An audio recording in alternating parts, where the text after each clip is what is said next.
Saint-Esprit, le caractère de Christ, la puissance du lion et la douceur de l'agneau. Quand on pense à la Pentecôte, on pense à tout ça. On pense à ces moments d'effervescence, des feux qui s'allument partout dans les cœurs. Et nous qui sommes habitués à la parole de Dieu, quand on pense à la Pentecôte, on pense évidemment à la manifestation puissante. On a entendu dans les témoignages des jeunes, des délivrances, des baptêmes du Saint-Esprit. Et quand on parle de Pentecôte, en tous les cas, nous, dans notre Église, eh bien, automatiquement, notre inconscient collectif nous ramène à toutes ces expériences-là. Et inévitablement, on arrive dans les Actes des Apôtres. Actes chapitre 2, verset 2, il est écrit « Tout à coup, il vint du ciel un bruit comme celui d'un souffle violent qui remplit toute la maison où ils étaient assis. » Les disciples étaient là depuis plusieurs jours. Et on pourrait s'imaginer que tout à coup, il vint du ciel un bruit comme celui d'un souffle violent. Le fameux tout d'un coup que j'ai souligné, eh bien, pourrait nous laisser entendre que c'est quelque chose qui est arrivé comme ça à l'improviste, à l'insu des disciples, un peu comme si ça leur était tombé dessus, sans qu'ils soient préparés. Mais pour ceux qui suivent les études bibliques du mardi, on a vu depuis plusieurs semaines maintenant qu'en réalité, ces disciples-là, qui étaient au nombre de 120 dans la chambre haute à Jérusalem, étaient préparés. Et non seulement ils se sont préparés pendant 40 jours plus 10, ça veut dire 50 jours, mais ils étaient en attente de recevoir la promesse que Jésus leur avait faite, et ils s'étaient préparés. Non seulement ils attendaient ce moment-là, Jésus leur avait dit « Ne vous éloignez pas de Jérusalem, car dans peu de jours, vous serez baptisés du Saint-Esprit. » Mais ils l'attendaient et ils se sont préparés. Alors aujourd'hui, mes amis, on ne va pas se contenter de parler du Saint-Esprit, on va laisser le Saint-Esprit parler à l'Église. Est-ce que vous êtes d'accord avec moi? Dis à ton voisin, le Saint-Esprit va te parler ce matin. Le Saint-Esprit veut parler à l'Église, que celui qui a des oreilles entende ce que l'Esprit dit à l'Église. J'ai le Sébodour. Aujourd'hui, on va parler de caractère. Le caractère que le Saint-Esprit forme en nous. Le caractère, c'est une des fonctions que le Saint-Esprit accomplit, c'est une des missions qu'il accomplit, c'est de former Christ en nous. C'est transformer notre caractère pour que notre caractère soit à l'image, transformé, ressemblant à l'image de Jésus-Christ. Et c'est exactement ce que l'apôtre Paul dit en 2 Corinthiens, chapitre 3, au verset 18. Nous sommes transformés. Il est question de transformation ce matin en la même image, de gloire en gloire. Je parlais dans ma prière de quelque chose d'exponentiel qui va s'amplifier. Eh bien, c'est ça. Nous sommes transformés.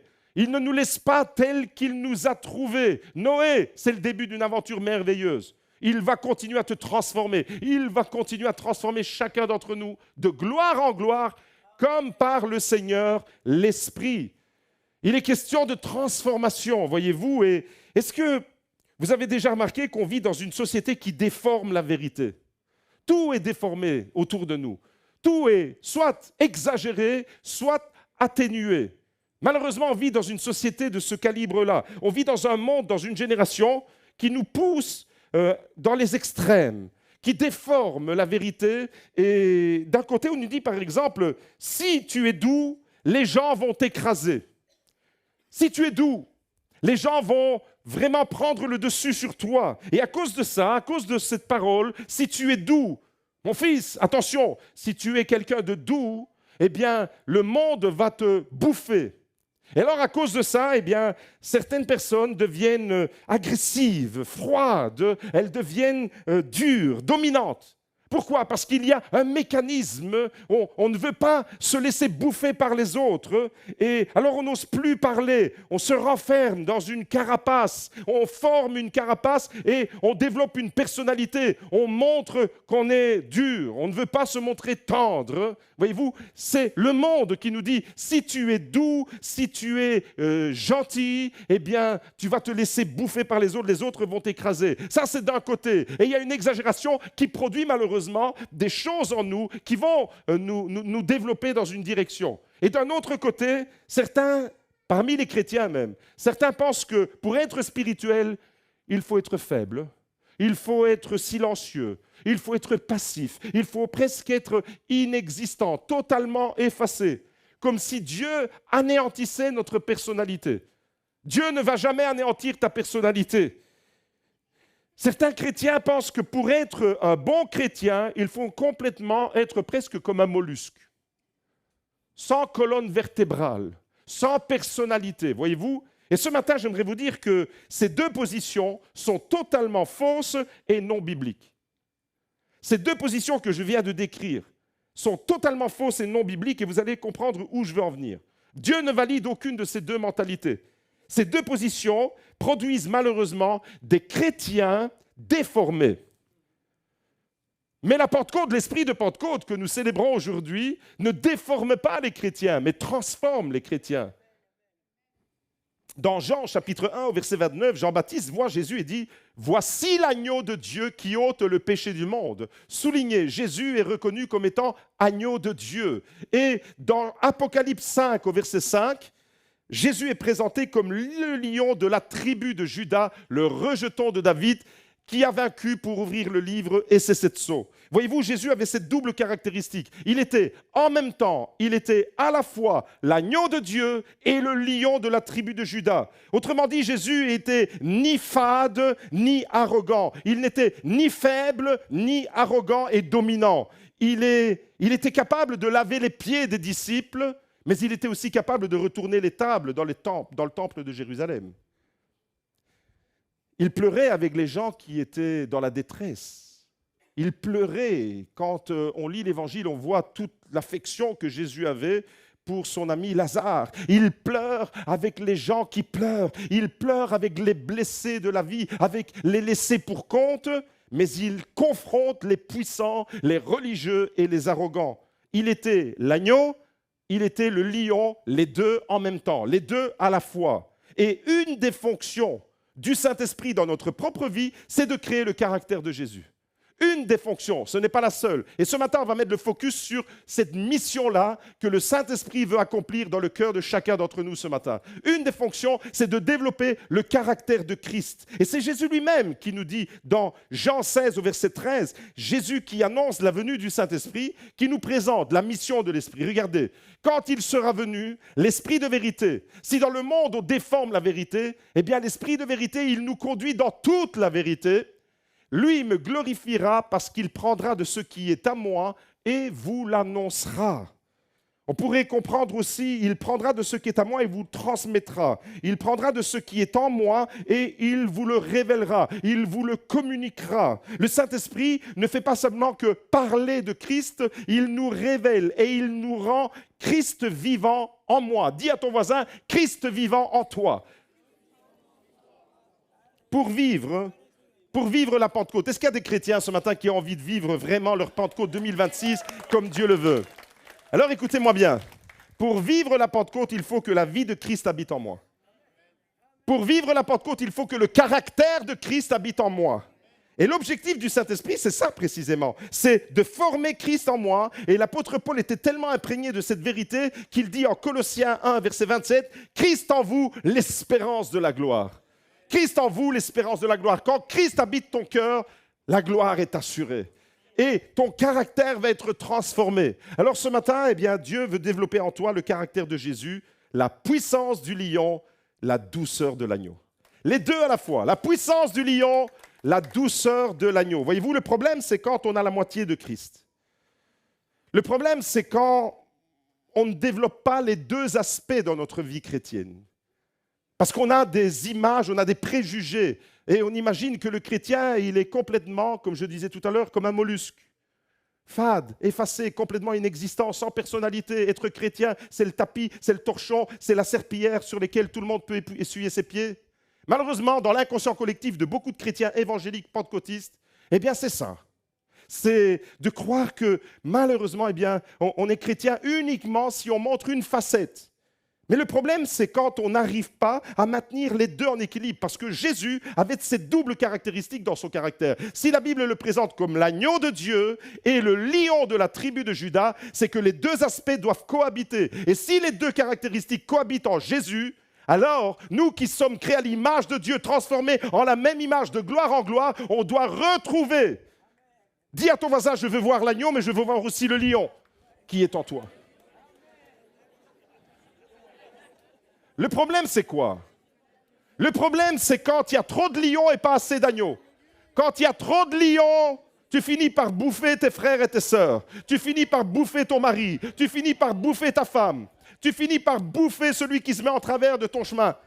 Quand il y a trop d'agneaux, tu te fais bouffer par les autres. Vous comprenez l'équilibre qu'il doit y avoir entre les deux aspects? Parfaitement agneau, parfaitement lion. Christ en moi, l'espérance de la gloire.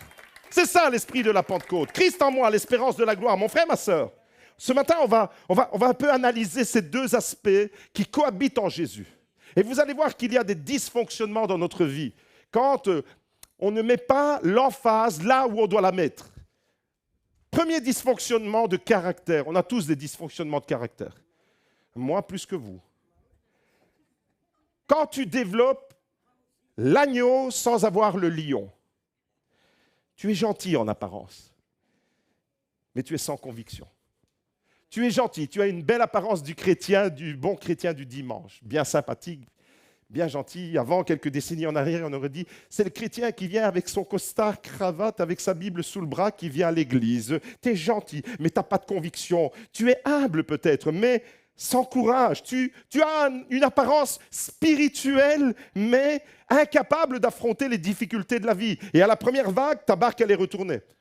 À la première vague, à la première difficulté, tu as pourtant une apparence d'être spirituel. Tu es agneau, mais il te manque le côté lion. Alors, tu as une apparence gentille, mielleux, humble, spirituel, mais il te manque la conviction, le courage, la capacité d'affronter les difficultés de la vie. Voyez-vous, écoutez-moi bien, ce n'est pas parce que tu as en apparence cet aspect de quelqu'un qui est calme que tu es spirituel. Et ce n'est pas parce que tu as l'allure de quelqu'un qui est spirituel. Vous savez, avec la spiritualité, c'est dangereux. Parce qu'on peut se donner des allures de spirituel. On peut se donner une allure, je suis spirituel et je montre une image de quelqu'un qui est spirituel. Je peux utiliser les réseaux sociaux, Facebook, Instagram, TikTok et tout ce qu'on veut, pour montrer une certaine facette de notre vie spirituelle. Mais ce n'est pas parce que tu montres quelque chose de spirituel que tu es vraiment spirituel. Vous voyez, il y a des dysfonctionnements quand, dans notre caractère, il manque un des deux versants. Le deuxième dysfonctionnement de caractère, c'est que tu peux avoir le lion sans développer l'agneau. Alors, à ce moment-là, eh bien, tu es ambitieux, parce que le lion est ambitieux, on va voir ça, mais tu es orgueilleux. Tu as de l'ambition, mais qui n'est pas spirituelle. Tu as une ambition qui est charnelle, tu as une ambition qui ne vient pas de Dieu. Ton ambition, elle est simplement pour satisfaire ton ego. Quand tu es seulement lion et pas agneau, tu es fort peut-être, mais sans amour. Vous savez, on peut être fort et piétiner les autres. Tu es déterminé, le lion est quelqu'un de déterminé, mais tu es dur avec les autres, tu es dur avec ta femme, tu es dur avec tes enfants, tu es dur avec ton mari, tu es dur avec ton collègue, tu es dur avec ton frère ou avec ta sœur dans l'église. Ça, c'est parce que tu as développé le côté lion, sans développer le côté agneau. Alors, est-ce que vous avez compris ce matin l'équilibre qu'il doit y avoir entre les deux? À la fois, caractère du lion, à la fois, caractère de l'agneau. Est-ce que vous avez compris ça? Jésus nous est présenté avec ces deux aspects. Alors, mon frère, ma sœur, j'aimerais te dire ce matin, tu n'as pas été appelé à être une parodie, à être une caricature de Jésus. Tu n'as pas été appelé à être le reflet de la moitié de ce que Jésus est. Non, le Saint-Esprit forme en nous le caractère complet de Christ. Le caractère complet, pas la moitié. Le Saint-Esprit ne te fait pas seulement parler en langue. Je parle en langue et je parle certainement en langue plus que vous, comme dit l'apôtre Paul. Mais le Saint-Esprit ne te fait pas seulement parler en langue, il te fait ressembler à Jésus. Et ce matin, j'aimerais vraiment mettre le focus sur ressembler à Jésus, le caractère de Jésus. Mais attention, quand on parle du caractère de Jésus, souvent, on ne présente que le côté agneau. Souvent, on présente celui qui est doux, celui qui est humble. Et c'est vrai à 100%, mais ce n'est pas complet. Parce qu'à 100%, il est aussi le lion de la tribu de Juda. Et il faut savoir à quel moment tu dois te comporter comme un agneau et à quel moment tu dois te comporter comme un lion. Et les problèmes, ils commencent à se multiplier quand tu inverses, quand il y a une confusion. Tu ne sais plus si tu dois être agneau ou tu ne sais plus si tu dois être lion. Et alors, il y a une confusion complète. Et j'aimerais vous dire ce matin, puisque Jésus est à la fois agneau et lion, alors dans mon caractère, on doit retrouver les deux. Dans ton caractère, dans ta personnalité, dans qui tu es, on doit retrouver les deux. Mais attention, pas n'importe comment. Parce que si tu confonds, comme je l'ai dit, eh bien, tu vas faire des dégâts. Ou tu vas bouffer les autres, ou tu vas te faire bouffer par les autres. Aucun des deux plans n'est bon. Vous êtes d'accord avec moi? Je n'ai pas envie de vous bouffer, je n'ai pas envie que vous me bouffiez. Je n'ai pas envie de me faire détruire, engloutir par les autres, et je n'ai pas envie non plus d'engloutir et de détruire les autres. Alors on va comprendre à quel moment il faut être lion et à quel moment il faut être agneau. Ça vous intéresse? On va aller plus loin. On va s'attarder un instant sur ces deux images, ces deux belles images qui se dégagent de la merveilleuse personne de Jésus. L'agneau, d'abord on va s'intéresser à l'agneau. L'agneau, la force de la douceur. La force de la douceur qui se dégage de l'agneau. L'image de l'agneau nous parle de quoi? L'image de l'agneau, vous l'avez tous en tête, vous l'avez tous en mémoire. Regardez, c'est beau un agneau. L'image de l'agneau, ça nous parle de la douceur.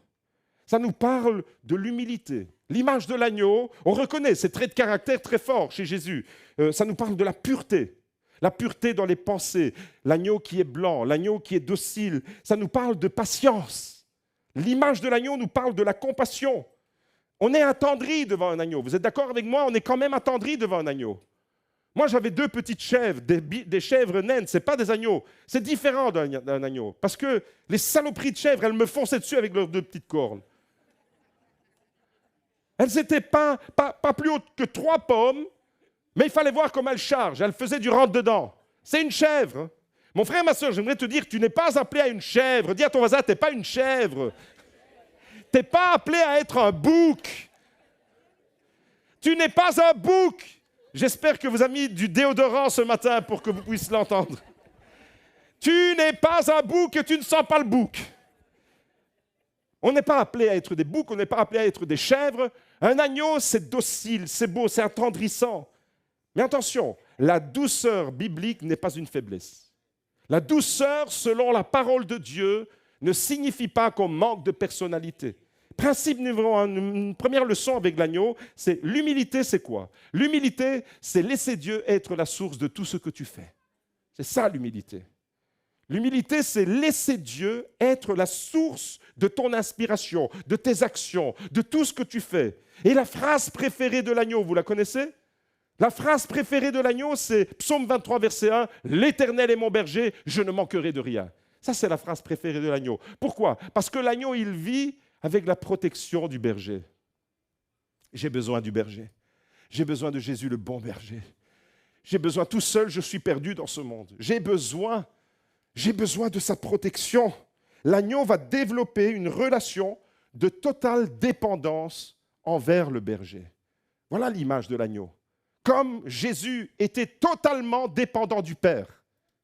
Je ne fais rien de moi-même, dit Jésus. Ce que je vois faire par le Père, je le fais aussi. Eh bien, de la même manière alors, eh bien, on doit pouvoir, si on veut se laisser travailler, imprégner par cette image de l'agneau qui est en Jésus, le caractère de Jésus, je dois le retrouver en moi. Et le caractère de Jésus me rend humble, me rend docile, me rend doux, me rend plein de bonté, plein de tendresse. Mais ce n'est pas de la faiblesse, ce n'est pas un manque de personnalité. L'agneau dépend du berger pour être guidé, protégé. On a besoin du berger. Tout seul dans ce monde de sauvages autour de nous, on a besoin de la protection du berger. Et David, qui était lui-même berger, quand il écrit le psaume 23, il dit « L'Éternel est mon berger, je ne manquerai de rien ». Il y a une confiance totale. L'agneau, il a confiance dans le berger. Est-ce que tu as confiance dans le berger, dans le nom du berger des bergers, Jésus, le bon berger qui a donné sa vie pour ses brebis? On est menacés, nos familles sont menacées, nos enfants sont menacés dans ce monde. Il y a des lois abjectes qui sont votées à tout bout de champ. Et on se demande, quand on met un enfant au monde, mais dans 20 ans, cet adulte de 20 ans, dans quel monde va-t-il atterrir? Alors, on pourrait être paniqué, on pourrait être complètement dans l'exagération. Mais je suis un agneau et je fais confiance au bon berger qui gardera ma vie et mon âme. Et voilà comment David, le berger, lui-même, il était berger. Maintenant, il se met dans la peau d'un agneau. Quand il dit « l'Éternel est mon berger », il se met dans la peau d'un agneau. Et il sait que le bâton du berger va le réconforter. Ta houlette et ton bâton, voilà mon réconfort. Je ne crains aucun mal, tu me conduis dans les verts pâturages. C'est tout le psaume 23, on pourrait dire c'est la prière d'un agneau. Relisez le psaume 23. C'est la prière d'un agneau qui dépend 100% du bon berger. Et ça, c'est la première leçon que je dois retenir. Si je veux développer le caractère agneau en moi, eh bien, Jésus doit être mon berger et je dois laisser Dieu être la source et l'inspiration de tout ce que j'entreprends. Principe numéro 2, l'humilité. L'humilité qui est omniprésente dans l'image de l'agneau. L'humilité n'est pas un manque de valeur. Malheureusement, dans ce monde qui déforme la vérité et qui complètement a dénaturé les valeurs de la parole de Dieu, l'humilité dans ce monde est une faiblesse. Parce que si tu es trop humble, on t'écrase. J'en parlais en introduction de ce message. Mais l'humilité, selon la parole de Dieu, ce n'est pas un manque de valeur. Ce n'est pas se diminuer, se dévaloriser. Vous savez, les faux chrétiens qui pensent être humbles en disant « je ne vaux rien, Seigneur, je ne vaux rien », ta prière, elle ne vaut rien. Parce que si tu dis à Dieu « je ne vaux rien », alors Jésus qui est mort pour toi, il est mort pour rien. Tu es en train d'offenser Dieu quand tu dis « je ne vaux rien ». Parce que Jésus, il considère que ta vie a une grande valeur. Elle a tellement de la valeur qu'il est mort sur la croix pour toi. Alors arrête de dire « je ne vaux rien ».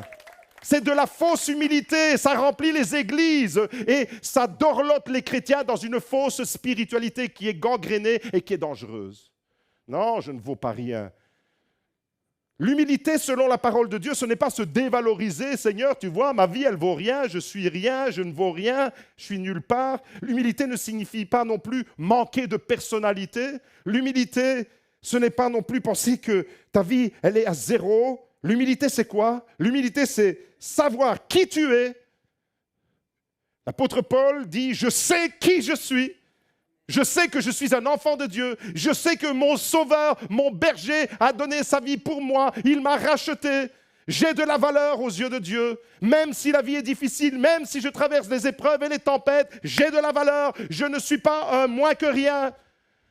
J'ai une personnalité que Dieu a formée en moi. » C'est quoi l'humilité selon la parole de Dieu? L'humilité, c'est savoir qui tu es sans avoir besoin d'écraser les autres. Je répète. L'humilité, c'est savoir qui tu es sans bouffer les autres à tout bout de champ. Et quand tu veux dominer les autres, quand tu te montres arrogant, quand tu te montres rempli d'ego, quand ton ego domine tes relations, tu es dans une relation fraternelle, tu es dans une relation familiale, tu es dans une relation avec tes frères et sœurs dans l'église, tu es dans une relation professionnelle avec tes collègues. Quand ton ego domine tes relations, quand tu es dans une compétition permanente avec les autres, vous savez, on peut être des fois dans une forme de compétition. Ah, lui, il a fait ça, moi, je vais faire mieux que lui. Ah, elle a fait ça, alors moi, je vais avoir plus. Ah, elle a acheté un nouveau meuble, je vais aller chez Ikea, je vais acheter un plus beau. On est dans des compétitions malsaines. J'aimerais te dire, à ce moment-là, tu es loin d'être humble à l'image de l'agneau. Tu n'as pas le caractère, à ce moment-là, tu ne manifestes pas le caractère de l'agneau. L'humilité, selon la parole de Dieu, ce n'est pas se montrer moins que rien, mais ce n'est pas non plus se prendre pour quelqu'un de supérieur aux autres. Alors, mon frère, ma soeur, j'aimerais te dire ce matin, le Saint-Esprit te dit, tu n'as pas besoin d'humilier les autres pour exister. Ce n'est pas pourquoi le Saint-Esprit me pousse à dire ça. Tu n'as pas besoin d'humilier les autres pour exister. Tu n'as pas besoin d'éteindre la lumière des autres pour que ta lumière brille. Tu entends? Tu peux briller et ton voisin, ta voisine, ta femme, ton mari, tes enfants peuvent briller aussi. Et prie pour qu'ils brillent davantage que toi. Prie pour qu'ils brillent encore plus que toi. C'est ça l'humilité selon la parole de Dieu. C'est pas on éteint tous la lumière, on est tous dans le noir parce qu'on est tous des vauriens. C'est de la fausse humilité. Non, c'est que ta lumière brille, mais fais en sorte que la lumière de ton frère, de ta sœur brille encore plus que la tienne. C'est ça la vraie humilité. Mon frère, ma sœur, malheureusement aujourd'hui, dans les couples, il peut y avoir des couples qui se détruisent à cause de l'orgueil, tout le contraire de l'humilité. Des couples qui s'entredéchirent, des familles qui volent en éclats à cause de l'orgueil, à cause du fait qu'on n'a pas compris certains principes élémentaires de la parole de Dieu. Et on est en train de casser tout parce qu'il y a un virus que la Bible appelle l'orgueil qui détruit toutes les relations. Malheureusement, c'est ça. Des parents qui blessent leur enfant à cause de la colère qui monte en eux et qui prononcent des paroles qui vont plus loin que ce que leur cerveau peut imaginer. Tu parles avant de réfléchir. Alors tu casses et tu détruis. Voyez-vous, des amitiés peuvent s'éteindre. De belles amitiés peuvent mourir, même dans l'Église, des amitiés fraternelles, à cause d'un manque de maîtrise ou à cause de l'ego qui nous domine. Et l'image de l'agneau, alors, me ramène à toutes ces valeurs basiques, simples. Je suis intimement convaincu ce matin qu'il faut ajouter un peu plus d'agneau dans nos relations. Dis à ton voisin, mets plus d'agneau. Mets plus d'agneau.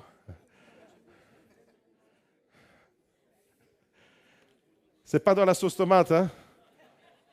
Mets plus d'agneau. Plus d'agneau, c'est quoi? Mettre plus d'agneau dans nos relations, c'est quoi? C'est savoir écouter les autres.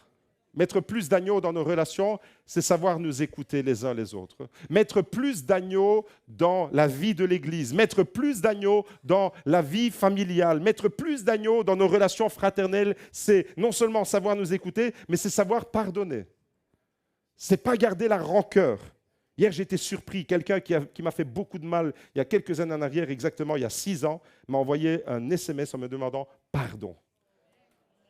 En me disant, je te demande pardon pour tout le mal que je t'ai fait. Et je vais le rencontrer et je vais lui dire, je ne vais pas t'envoyer un SMS pour te dire je te pardonne. Je veux te voir dans les yeux pour te dire tu es déjà pardonné. Voyez-vous, malheureusement, eh bien, quand on ne met pas assez d'agneau, on ne vit pas le pardon. Mettre plus d'agneau, c'est apprendre à rester calme dans des situations qui pourraient nous... Des fois, moi, en tant qu'Italien du Sud, j'ai un tempérament comme un bidon de benzine. Il suffit de mettre un peu d'allumette et ça explose. Salvatore, t'es comme moi? Alléluia, au moins il y en a un deuxième. Mais le Saint-Esprit, il va canaliser tout ça. Parce que tu ne peux pas exploser à tout bout de champ. Et c'est là l'œuvre de transformation du Saint-Esprit. C'est que le bidon d'essence que je suis doit devenir un bidon agneau. Je vais mettre un peu plus d'agneau. Mettre plus d'agneau, c'est savoir se positionner dans la vie avec sagesse aussi. Vous avez compris l'image de l'agneau, tout ce que ça dégage? Je suis en train de vous refaire le portrait de qui était Jésus finalement. La deuxième caractéristique de Jésus, on l'a vu, c'est le lion. Le lion de la tribu de Juda, la force du caractère. La force du caractère, voyez-vous, c'est extraordinaire. Le lion représente l'autorité. Le lion représente le courage, la détermination, la force, la puissance et la domination spirituelle. C'est toute cette image multiple qui se dégage du lion. L'autorité, le roi, c'est le roi de la savane, le lion. Attention, on n'est pas les rois, mais on est les disciples du roi des rois.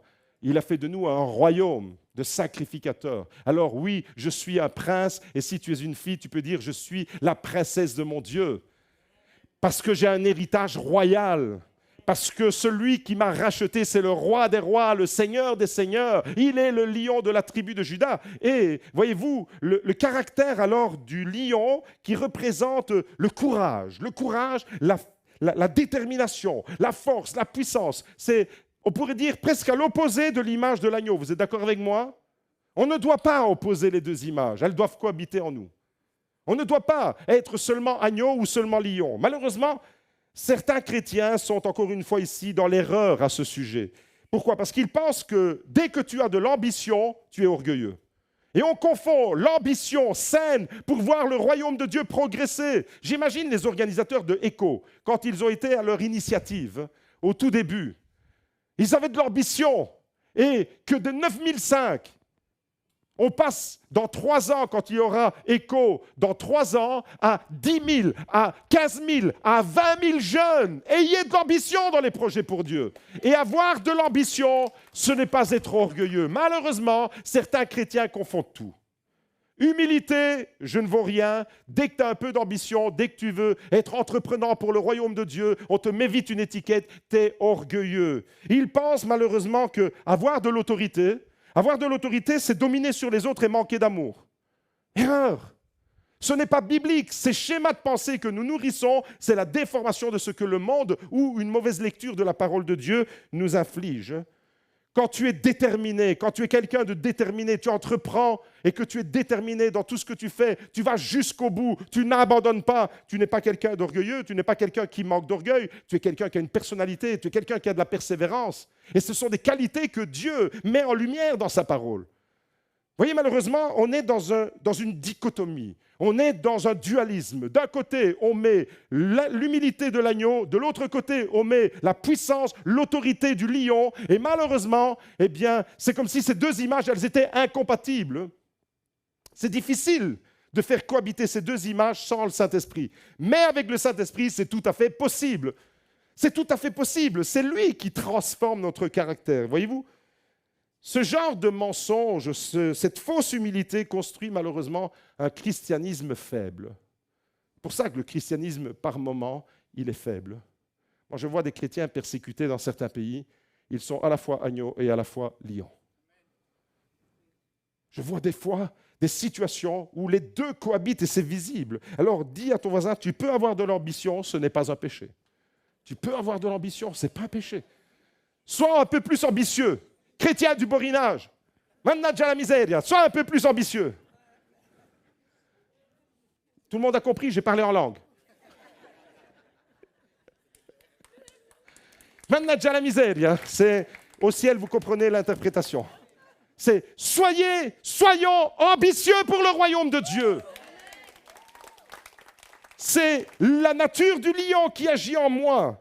Le problème, voyez-vous, et vous l'avez compris depuis le départ, parce que je mets en balance les deux images, c'est d'avoir de l'ambition. Ce n'est pas ça le problème. Le problème, ce n'est pas d'avoir de l'ambition. Le problème, c'est de vouloir briller sans Dieu.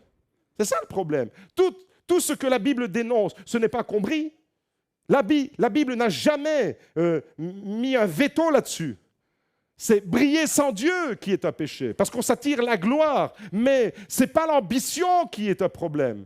C'est de vouloir nous-mêmes briller sans la présence de Dieu, briller par nous-mêmes, briller par nos qualités, par nos forces. Mon frère, ma soeur, j'aimerais te dire, Dieu ne t'appelle pas à être petit. Encore une fois, c'est une image déformée du christianisme occidental. Il faut être petit. Dieu ne t'appelle pas à être petit, Dieu t'appelle à être fidèle. Est-ce que vous comprenez la différence qu'il y a entre le fait d'être petit, se dévaloriser, je ne vaux rien, je suis petit, je n'ai pas fait d'études, je ne sais pas parler, je ne fais rien, donc je ne prends pas d'ambition, je ne prends pas des initiatives, et le royaume de Dieu, il reste au stade où tu l'as trouvé. Est-ce que vous comprenez la différence qu'il y a entre quelqu'un de fidèle et quelqu'un de petit? Et la Bible ne nous dit pas « soyez petit », la Bible dit « soyez fidèle ». Tu peux être fort. Mon frère, ma soeur, c'est ça le message de l'Évangile. Tu peux être fort devant les difficultés de la vie, devant les tempêtes qui s'abattent sur toi, devant les tremblements de terre et les séismes que tu traverses. Tu peux être fort sans être orgueilleux. Tu peux tout à fait être fort, tu peux avoir du succès même, entreprendre, mettre des projets sur pied. Tu as développé une vision, un projet. Tu pries pour que ça se concrétise. Tu peux avoir du succès sans écraser les autres. Et tu peux prier pour que les autres aient aussi plus de succès que toi. Mon frère, ma soeur, j'aimerais te dire, et je suis convaincu de cela. Aujourd'hui, je suis très convaincu, vous le sentez? Est-ce que ça se sent que je suis convaincu? Parce que si je n'étais pas convaincu, je ne serais pas là devant vous en train de vous prêcher. L'Église a besoin d'hommes et de femmes remplis du Saint-Esprit.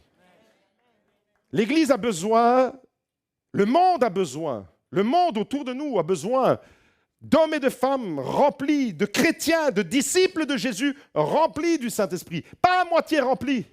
Le monde n'a pas besoin que des chrétiens de type agneau. Le monde n'a pas besoin de chrétiens de type lion. Le monde a besoin de chrétiens remplis du Saint-Esprit. Et quand tu es rempli du Saint-Esprit, tu as compris, tu es à la fois lion et à la fois agneau. Tu as l'autorité du lion devant l'ennemi de ton âme, celui qui veut te détruire et détruire ta famille. Tu utilises l'autorité du lion. Au nom de Jésus, le roi des rois, le seigneur des seigneurs, ôte-toi de mon chemin. Ça, c'est l'autorité. L'autorité du lion, c'est l'autorité qui fait balancer la montagne dans le fond de la mer. C'est ça, l'autorité du lion. L'humilité de l'agneau, c'est celui qui cherche à être bien, en harmonie, en paix avec ses frères et avec ses sœurs. Vous comprenez? Il faut savoir à quel moment je suis lion et à quel moment je dois être agneau. Le monde a besoin de disciples remplis du Saint-Esprit. Dans les familles, vous êtes d'accord avec moi que nos familles ont besoin de chrétiens remplis du Saint-Esprit? Dans les écoles, les jeunes, échos. Allez-y avec le feu dans les écoles. Dans les universités, des chrétiens remplis du Saint-Esprit. Au Parlement belge, des chrétiens remplis du Saint-Esprit. Dans le monde de la politique, des chrétiens remplis du Saint-Esprit. Dans les médias, dans le monde de l'économie, des chrétiens remplis du Saint-Esprit. Dans toutes les entreprises, des chrétiens remplis du Saint-Esprit. La société, elle va changer. À cause de quoi? À cause de l'agneau et du lion qui habitent en toi. Voilà le caractère de C'est C'est tellement élémentaire des fois qu'on passe à côté. Des vérités qui sont là à portée de main. Là, elles sont écrites noir sur blanc. Agneau de Dieu qui ôte le péché du monde, lion de la tribu de Juda qui a vaincu et qui a ouvert les 7 sceaux. Et pourtant, on a du mal à vivre les deux. Quelle est la leçon qui se dégage du lion?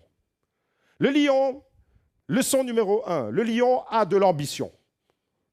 Je vais faire un focus sur l'ambition. Il avance. Est-ce que tu avances dans la vie? Aujourd'hui, là, maintenant, à l'heure où je te parle, est-ce que tu avances ou est-ce que tu recules? Le lion, il avance, il agit. Il prend position avec autorité. Je dis à quelqu'un ce matin dans l'esprit, tu dois prendre position avec l'autorité du lion. Prends position dans ta maison avec l'autorité d'une lionne. Parce que cette autorité-là, elle n'est pas seulement pour les hommes, elle est aussi pour les femmes, pour les mères de famille. Vous avez déjà vu une lionne commencer? Si vous n'avez jamais vu une lionne, venez vers la maison, venez voir Magda comment elle se comporte.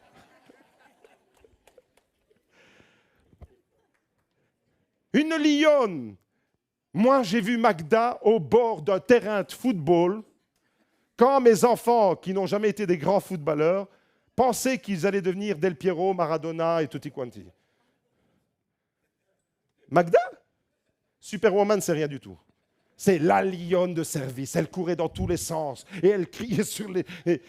attention, si jamais il y avait un enfant qui tombait et se faisait mal à la cheville, un jour, elle va à l'école récupérer Daniel. Et la dame, elle court vers la dame, elle voit des enfants qui sont en train de se battre. Alors, elle va vers l'institutrice et elle dit « Madame, vous ne voyez pas, il y a 2 enfants qui sont en train de se battre là-bas. Qu'est-ce que ça est ?» Et l'institutrice, c'était la maternelle en plus, elle se retourne et elle regarde au fond de la cour et dit « Mais madame, c'est votre fils Daniel qui est en train de frapper l'autre en dessous. » La lionne, ça ne met pas au monde des autruches. Je vous assure, il n'y a rien de plus dangereux qu'une mère quand on s'attaque à ses enfants. Vous êtes d'accord? Mais il n'y a rien de plus dangereux dans le rang de l'ennemi qu'un chrétien rempli du Saint-Esprit qui a le caractère du lion, qui défend son Église, qui défend l'œuvre de Dieu. Il n'y a rien de plus dangereux. L'ennemi doit être dans la déroute totale, la plus totale. Je ne laisserai pas l'ennemi détruire ma famille. Je ne laisserai pas l'ennemi ravager mon Église. Je ne laisserai pas l'Église faire reculer l'œuvre de Dieu. Je suis dans l'ambition, dans l'autorité, dans la posture de mon Dieu, de mon roi. Il est le lion de la tribu de Juda. Alléluia. Mon frère, ma soeur, le chrétien rempli du Saint-Esprit doit avoir de l'ambition comme Jésus en a eu. Avancer et savoir prendre autorité quand il le faut. Et il y a des moments où on manque de discernement, prendre autorité, dans la prière, prendre autorité. Au nom de Jésus, tu ne le feras pas. Au nom de Jésus, tu recules. Au nom de Jésus, tu lâches prise. Au nom de Jésus, maladie, tu quittes ce corps. Au nom de Jésus, j'ai l'autorité du lion. Le Saint-Esprit ne produit pas des spectateurs dans les églises. Du coup, il n'y a plus Amen. Le Saint-Esprit ne produit pas des spectateurs, il va fabriquer des bâtisseurs, des hommes et des femmes qui ne baissent pas les bras, des hommes et des femmes qui n'abandonnent pas, des hommes et des femmes qui restent fidèles à leurs engagements. Voilà ce que produit le Saint-Esprit. La deuxième leçon du lion, leçon numéro 2, c'est que le lion n'abandonne jamais. Dites avec moi, le lion n'abandonne jamais. Un vrai soldat, ce gars. Le lion, c'est comme un soldat. Et un soldat, ça ne déserte pas. Un soldat, c'est fidèle. Un soldat connaît l'autorité qui l'a mandaté et il reste fidèle à son appel. Le lion ne va jamais baisser les bras, même s'il a 4 pattes. Vous savez, qu'est-ce qui fait la caractéristique du lion? Son succès? Non. 80% des tentatives de chasse du lion se soldent par un échec. Le taux d'échec dans la vie du lion est excessif. C'est impressionnant. 80% des tentatives de chasse du lion, ça se solde par un échec. Donc on pourrait dire, c'est un perdant le lion. Non, c'est un gagnant. Vous savez, c'est quoi la plus grande caractéristique du lion? C'est qu'il n'abandonne jamais. Et les 20% qui lui restent, eh bien, c'est ces 20%-là dans lesquels il va faire la différence. Mon frère, ma soeur, peut-être que la vie t'a retiré les 80%, mais les 20%, tu vas faire la différence. Tu ne vas pas abandonner, tu vas persévérer, tu vas remporter ta victoire. J'aimerais dire à quelqu'un ce matin, si un jour vous vous retrouvez avec un lion qui court derrière vous, méfiez-vous. Méfiez-vous. On a tous l'envie, des fois, d'abandonner. Ça vous est déjà passé par l'esprit, moi aussi. Je me suis dit un jour, Mamma mia, c'est borin.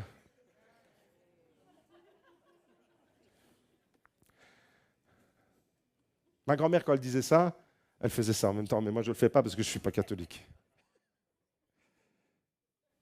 On a déjà tous eu ce désir quelque part, à un moment donné dans notre parcours, dans notre vie, dans notre trajectoire, d'abandonner quelque chose, d'abandonner un moment, d'abandonner quelque part une situation. Mais le lion qui est en toi te dit n'abandonne pas. Si le lion est en toi, même si à un moment donné l'idée te traverse l'esprit d'abandonner, si le lion est en toi, c'est le lion qui va prendre le dessus. Si tu n'as que l'agneau, tu vas te laisser engloutir, tu vas te laisser absorber par les mauvais sentiments, par les mauvais... Tu as compris que tu dois compenser l'agneau avec le lion ce matin, oui ou non? Les deux. Le lion qui est en toi te dit continue, même quand c'est dur. Le lion qui est en toi te dit continue, même si tu as échoué 8 fois sur 10. Il ne te reste plus que 2 chances. Les 2 chances-là, ça veut dire 100% de réussite. Tu n'as pas d'autre alternative. Si tu manques ces 2-là, c'est fini pour le lion. 80% d'échecs, 20% obligé la réussite, sinon il meurt. Vous comprenez alors? C'est une question de survie. C'est une question de maintenant, mon gars. Tu n'as plus le droit à l'erreur. Tu as peut-être un peu joué dans les 8 fois sur 10, mais maintenant, tu n'as plus le droit à l'erreur. Leçon numéro 3, le lion, il est puissant. Le lion, ce n'est pas un mollusque. Le lion, c'est le roi des animaux. Le lion, il est puissant, et la Bible nous dit, Psaume 68, verset 29, « Ton Dieu t'ordonne que tu sois puissant. » Dis-le à ton voisin, « Ton Dieu t'ordonne que tu sois puissant. » Est-ce qu'il est écrit, « Ton Dieu t'ordonne que tu sois faible » ? Allô? GLC Beaudour, vous êtes là? Est-ce qu'il est écrit, ton Dieu t'ordonne que tu sois complètement effacé, inexistant, sans ambition? Tout à fait le contraire, ton Dieu t'ordonne. Une autre traduction possible de ce verset, c'est Dieu a décrété que tu sois puissant. C'est un décret céleste, c'est écrit, il a décrété, il a estampillé de son autorité afin que l'autorité du lion se transmette en toi. Allô, est-ce qu'il y a des lions, GLC Beaudour, ce matin? Il y a des lions et il y a des agneaux, les deux en même temps, mon frère, ma sœur.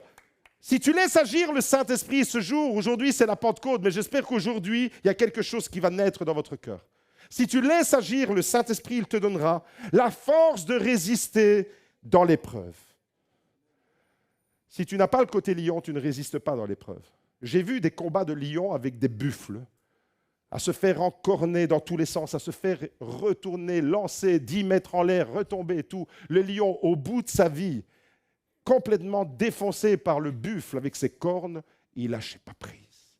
Il ne lâchait pas prise, il s'accrochait à sa proie. Et c'est ça, même si je suis au bout de mes forces, j'ai la persévérance du lion, la force de résister dans l'épreuve, la détermination de continuer quand c'est dur. Et je sais, ma vie comme la vôtre, parce qu'on est tous logés à la même enseigne, des fois, le soleil y brille, des fois, c'est la tempête. Des fois, il y a le vent qui souffle, des fois, le soleil ne brille plus pendant des semaines, c'est sombre, c'est gris, c'est nuageux, c'est l'automne qui se prolonge. Pendant le printemps, l'été, l'automne, l'hiver et tous les mois, et c'est toujours l'automne et c'est l'hiver. Et des fois, ça peut durer longtemps, cette période. Mais si tu as l'ADN du lion, alors tu sais qu'un jour, le soleil va à nouveau, il va à nouveau briller. Et tu sais que toi, tu dois persévérer. Tu dois pas baisser les bras à ce moment-là. Et si le Saint-Esprit agit en toi, s'il te remplit, il transforme ton caractère, il te donne le courage de recommencer et de rebondir après un échec. Tu as échoué combien de fois? Combien de fois tu as échoué dans ta vie? Peut-être que tu n'as même pas assez de doigts et d'orteils pour compter le nombre de fois que tu as échoué. Moi, je sais compter jusque 20 en utilisant mes 2 mains et mes 2 pieds. Après, je suis perdu. Mais peut-être que toi, les échecs, c'est peut-être encore plus. Le nombre d'échecs, eh bien, l'ADN du lion, c'est Seigneur, tu as mis en moi le caractère du lion de la tribu de Juda. J'ai le courage, je rassemble les forces que tu me donnes, je rassemble la foi, l'énergie que tu me donnes, la puissance qui n'est pas de moi mais qui vient de toi, afin de rassembler mes morceaux. Je veux rebondir. L'échec que je suis en train d'essuyer n'aura pas le dernier mot. Il y aura encore la 9e et la 10e chance qui sera la clé de mon succès. Quand tu es rempli par le Saint-Esprit, il te communique, il te donne la foi pour surmonter tous les obstacles. la foi qui déplace les montagnes. C'est ça quand tu es rempli du Saint-Esprit. Alors ce matin, vous avez compris, Christ en moi, c'est le lion et l'agneau ensemble. Dis à ton voisin, Christ en toi, le lion et l'agneau ensemble. Le lion et l'agneau, pas séparément. Vous savez, c'est quoi l'art de la vie chrétienne? L'art de la vie chrétienne, savoir vivre la vie chrétienne, c'est savoir alterner le côté lion et le côté agneau, juste au timing de Dieu, quand c'est nécessaire. Et des fois, tu dois te comporter comme un lion. C'est ta vie, ta famille, l'œuvre de Dieu qui en dépend. Et alors le Saint-Esprit va te montrer que tu dois passer en mode lion. Dans les voitures modernes aujourd'hui, dans les voitures hybrides, il y a une fonction, c'est en mode économique, en mode hybride, en mode électrique ou en mode sport. Et moi, je m'amuse avec la voiture, des fois, je mets le mode sport. Pas quand Magda est là. Pas quand je vais chercher les enfants à l'école, rassurez-vous mes enfants. Mais j'aime bien cette petite énergie d'accélération. Vous voyez? Et puis, à un moment donné, quand tu dois dépasser, par exemple, tu ne te mets pas en mode pépère. Si tu as 3, 4, 5, 10 camions sur l'autoroute et que tu dois les dépasser, un petit coup de sport. Et dans ta vie, mon frère, ma soeur, tu as besoin de ces petits bzzz de lion. Tu as besoin de ce côté-là. Tu dois savoir à quel moment tu dois switcher. Est-ce que tu es prêt à switcher ce matin? Ce matin, est-ce que tu es prêt à switcher? Mode Saint-Esprit. Peut-être que tu es arrivé ce matin, tu étais dans le mode découragement, dans le mode je suis le moral dans mes baskets, je suis complètement déprimé, mon cœur battait à 180, après la prière à 80, alléluia, notre sœur a passé à un mode sport. Vous comprenez? Mes amis, j'aimerais vraiment vous communiquer l'enthousiasme qui est dans mon cœur ce matin avec toute l'humilité que Dieu nous donne. Si tu aimes ton Église, tu te comportes comme un lion devant l'ennemi qui veut la détruire. Tu ne permettras pas que l'ennemi ravage l'œuvre pour laquelle Jésus a versé son sang. Tu vas te battre comme un lion. Tu vas défendre l'œuvre de Dieu. Tu vas défendre la gloire de Dieu. L'Église est le corps de Christ. Je ne permettrai pas à l'ennemi de ravager l'Église, de traîner l'Église dans la boue. Non, l'Église, c'est le sanctuaire de Dieu. Et on ne fait pas n'importe quoi avec le sanctuaire de mon Dieu. Et là, tu dois avoir l'autorité du lion, pas être méchant, attention. Vous n'avez jamais entendu le mot méchant dans ce que j'ai dit jusqu'à présent. L'autorité spirituelle, dans la prière, dans la prise de position. Je ne me laisse pas embarquer par les influences qui discutent et qui parlent. Mais comme David, vous vous rappelez David qui a écrit le psaume 23, l'agneau? Est-ce que vous vous rappelez David, l'agneau? Psaume 23, l'Éternel est mon berger, je ne manquerai de rien. Il était agneau quand elle a écrit ça. Pourtant, devant Goliath, il est devenu comme un lion. Alléluia. Lui, il s'est switché. David, devant Goliath, il ne s'est pas comporté comme un agneau. David, il s'est comporté comme un lion. Hé, qui es-tu, toi, Philistin, incirconcis, pour lancer ce défi et ces insultes à mon Dieu, le Dieu d'Israël? Toi, tu t'avances devant moi, devant tout Israël, avec la lance et le javelot. Mais moi, je m'avance devant toi, au nom de l'Éternel des armées. Viens ici, espèce d'incirconcis, je vais te bazarder. Je vais t'envoyer tous les cailloux que j'ai dans ma poche et je vais te trancher la tête. C'est ce qu'il a fait. C'est une nouvelle Bible que je viens d'écrire maintenant, mais c'est... Vous comprenez? C'est ça que ça veut dire. Je suis en train de traduire en langage moderne ce que la Bible dit dans un langage un peu plus sérieux que moi. Devant Goliath, vous avez compris, David, il ne se comporte pas comme un agneau. Pourtant, dans le psaume 23, il était l'agneau. Pourquoi? Parce que David s'est switché mode sport. Dis à ton voisin, switch mode sport. Mode sport, mon frère. À d'autres moments, mon frère, ma soeur, à d'autres moments, dans tes relations fraternelles, regarde tes frères autour de toi, regarde tes sœurs autour de toi, regarde, fais un tour d'horizon, regarde autour de toi. À d'autres moments, dans tes relations fraternelles, dans l'église, au GLC Beaudour comme ailleurs, dans tes relations familiales, avec ta femme, avec ton mari, avec tes enfants, avec tes frères et sœurs, avec tes parents, dans l'église, à d'autres moments, tu dois te comporter comme un agneau. Vous l'avez compris? À d'autres moments, tu dois te comporter comme un agneau, c'est-à-dire estimer les autres comme étant supérieurs à nous-mêmes. C'est ça l'agneau. Estimer les autres comme étant supérieurs à nous-mêmes. C'est certainement, après la parole, tu aimeras tes ennemis. La deuxième parole la plus difficile dans la Bible, c'est estimer les autres comme supérieurs à nous-mêmes. Pourquoi? Parce qu'on a l'impression qu'on est supérieur aux autres. Tous autant qu'on est. Vous avez l'impression que quand vous avez pris une décision, c'est vous qui avez raison. Vous avez l'impression que quand vous avez une opinion sur une idée quelconque, c'est vous qui avez raison et que les autres, forcément, ils ont moins raison que vous. Orgueil. Au fait, passer en mode agneau quand il le faut, c'est savoir se soumettre à l'autorité que Dieu a établie. L'autorité que Dieu a instaurée sans se révolter, sans se rebeller. Pourquoi? Parce que l'agneau, il reconnaît l'autorité du berger. L'autorité du berger à laquelle il doit soumission, il la reconnaît. Vous savez pourquoi des fois, malheureusement, il y a des conflits? Vous êtes déjà retrouvé dans un conflit? Des fois, il y a des conflits entre frères et sœurs. Il y a des conflits dans les familles. Tout va bien jusqu'à ce que papa et maman soient vivants. Quand c'est l'heure de l'héritage chez le notaire, on ne se parle plus. Il y a plein de familles qui sont divisées comme ça, quand il est question d'héritage. Des fois, on se retrouve dans un conflit, dans l'église, dans les couples, entre mari et femme, à cause de la confusion. C'est quoi la confusion? La confusion, c'est on se comporte comme un lion quand on devrait se comporter comme un agneau. C'est ça la confusion. Ou on se comporte comme un agneau quand on devrait être un peu plus lion. Voilà pourquoi il y a des fois des conflits dans nos vies. Parce qu'on ne sait pas nous-mêmes comment nous positionner. Seigneur, est-ce que je dois être lion, prendre autorité spirituellement, ou est-ce que tu me demandes la soumission de l'agneau? Ça demande un discernement. Ce n'est pas donné à tout le monde, parce qu'il faut que tu sois habité par le Saint-Esprit pour discerner. Parce que si tu veux discerner de toi-même, tu vas discerner les choses à ton avantage. Dans la chair, tu conditionneras toujours les choses qui vont dans ton avantage à toi.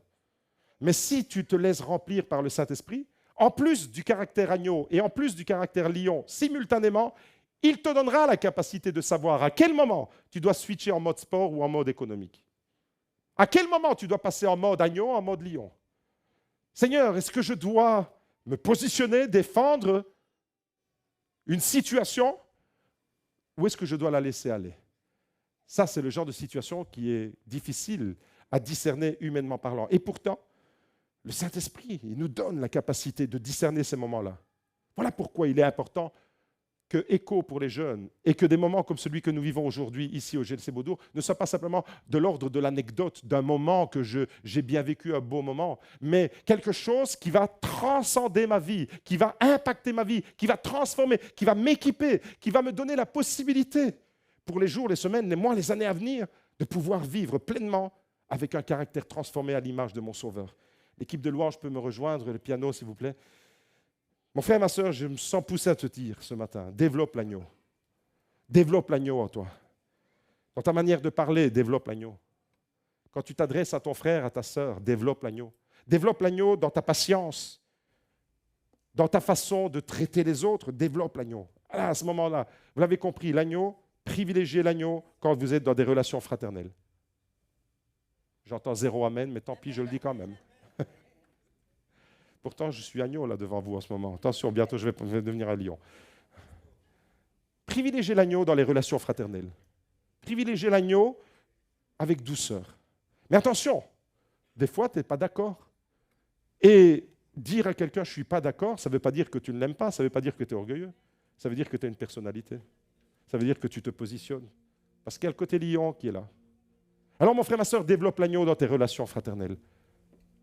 Si tu as envie vraiment que l'esprit de l'agneau de Dieu qui ôte le péché du monde habite en toi, tu peux déjà préparer ton cœur afin qu'il soit rempli. Tu peux déjà commencer à être en mode prière. Passe mode sport, mode prière. Développe le lion. À quel moment? Développe le lion dans tes décisions. Développe le lion dans ta discipline, dans tes combats.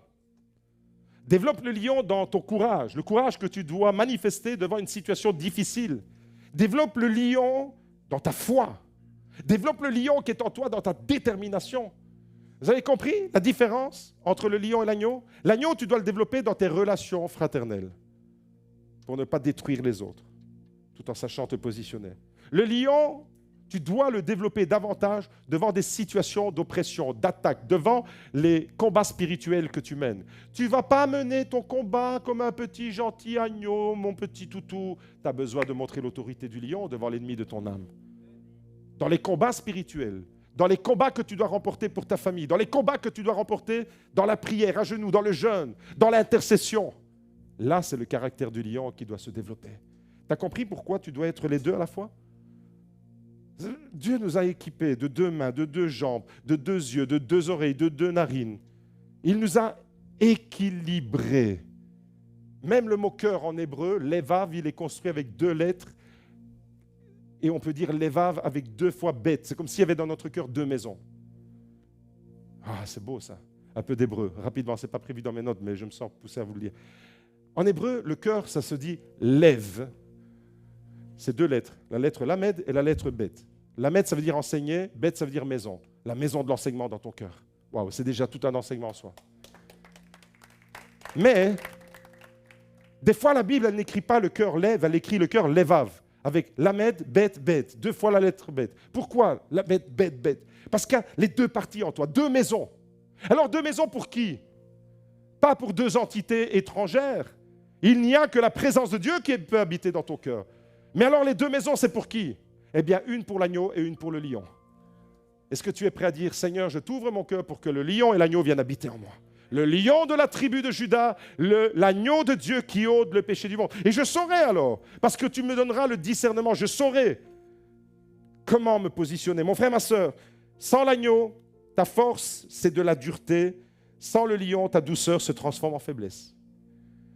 Jésus, en parfaite harmonie avec le Saint-Esprit, accueillait les pécheurs, mais il confrontait les hypocrites et les pharisiens.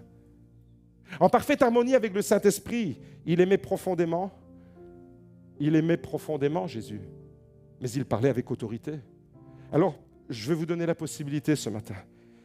Tu n'as pas à choisir entre l'un ou l'autre. C'est les 2 qui doivent cohabiter.